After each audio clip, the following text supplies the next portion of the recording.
Assalamualaikum warahmatullahi wabarakatuh. Saya Riga Feraldi Al-Hakim, mahasiswa Universitas Cyber Asia, akan menjelaskan atau mempresentasikan kode etik pada profesi teknologi informasi. Presentasi ini guna untuk memenuhi nilai ujian tengah semester saya pada mata kuliah Etika Profesi Sistem Informasi. Baik, definisi kode etik. Kode etik adalah seperangkat aturan dan prinsip moral yang mengatur perilaku profesional dalam suatu bidang pekerjaan. Dalam profesi teknologi informasi, kode etik berfungsi sebagai panduan agar para profesional dapat menjalankan tugasnya dengan integritas dan penuh tanggung jawab. Lalu, pentingnya kode etik itu sendiri. Kode etik akan membantu untuk menjaga kepercayaan publik, melindungi data dan privasi, serta memastikan bahwa teknologi yang dikembangkan bermanfaat dan tidak merugikan masyarakat. 10 kode etik pada profesi teknologi informasi. Yang pertama, tanggung jawab profesional. Profesi teknologi informasi atau profesional TI harus bertanggung jawab atas pekerjaan dan dampaknya terhadap pengguna dan masyarakat yang luas. Ini termasuk memastikan sistem yang dibuat aman, andal, dan tidak merugikan siapapun. Yang kedua, integritas dan kejujuran. Kejujuran adalah kunci dalam profesi TI. Profesional harus selalu melaporkan setiap ada masalah, bug, atau kesalahan tanpa menutupi fakta. Integritas juga berarti tidak memanipulasi data pekerjaan demi keuntungan pribadi. Lalu yang ketiga, kerahasiaan dan privasi. Para profesional TI harus selalu melindungi data pribadi dan informasi sensitif adalah kewajiban utama. Profesional TI harus menjaga kerahasiaan data pengguna dan tidak membocorkannya tanpa adanya izin.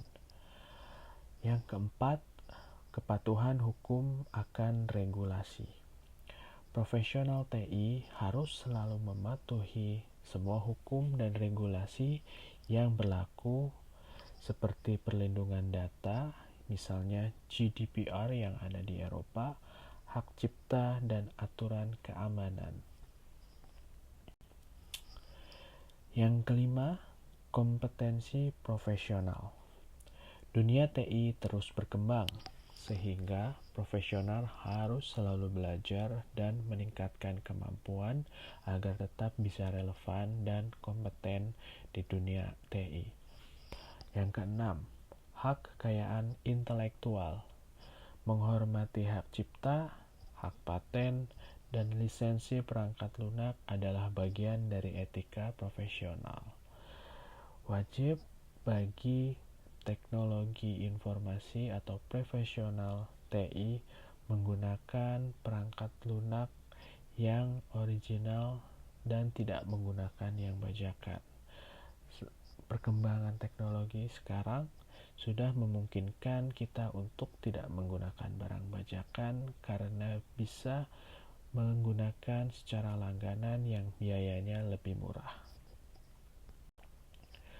Keadilan dan anti-diskriminasi. Yang ketujuh, profesional TI harus memperlakukan semua orang dengan adil tanpa diskriminasi berdasarkan ras, gender, agama, atau latar belakang lainnya. Yang kedelapan, sosial dan lingkungan. Teknologi harus dikembangkan dengan memperlihatkan dampak sosial dan lingkungannya. Profesional TI harus berkontribusi pada keberlanjutan dan keberlangsungan hidup masyarakat itu sendiri. Yang kesembilan, pelaporan pelanggaran etika. Profesional TI harus selalu menemukan pelanggaran kode etik. Dan jika menemukannya, profesional TI wajib melaporkannya kepada pihak yang berwenang atau manajemen untuk melakukan tindakan perbaikan. Yang ke-10, kerjasama dan komunikasi yang efektif. Komunikasi yang jelas dan kerjasama yang baik dalam tim sangat penting untuk keberhasilan proyek TI. Profesional harus selalu terbuka dan menghargai pendapat orang lain atau rekan kerjanya. Kesimpulannya, yang pertama, kode etik adalah fondasi penting dalam menjaga profesionalisme dan kepercayaan dalam bidang teknologi informasi. Lalu, penerapan kode etik membantu untuk mencegah penyalahgunaan teknologi dan melindungi hak semua pihak yang terlibat.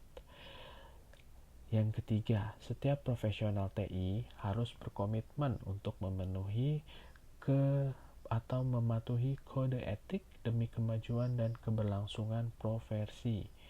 Yang terakhir, dengan memegang teguh kode etik, profesional TI dapat berkontribusi pada pembangunan teknologi yang aman, adil, dan bermanfaat bagi masyarakat yang luas. Sekian presentasi tentang kode profesi, kode etik sistem informasi dari saya. Mohon maaf apabila masih ada kekurangan. Saya ucapkan terima kasih banyak bagi dosen pengampu mata kuliah ini, yaitu Ibu Vika. Assalamualaikum warahmatullahi wabarakatuh.